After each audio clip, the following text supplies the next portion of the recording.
Nicolien is hier voor het weer. Veel buien vandaag. Gelukkig heeft ze zelf altijd een goede bui, dat scheelt. Ja, klopt. Er kwam toch regelmatig buien over vandaag. En de temperatuur is een behoorlijk stukje zakt, omdat de wind ook naar het noordwesten zou draaien is.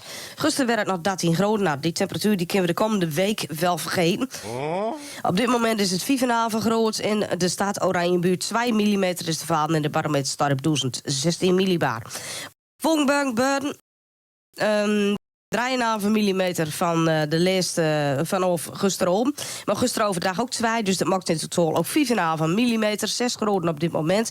Gisteren werd het 13. In totaal over de maand oktober 49 mm. Dus dat was een mooie, dreuge maand. Nou, ik zei al, dat was voor zoveel gecompenseerd. Nou, we zijn al begonnen. Minder buien, meer opklaringen, temperatuur 3 tot 5 graden. Ook over het zou wat zon. En het wordt maar een graad of 8. Dankjewel.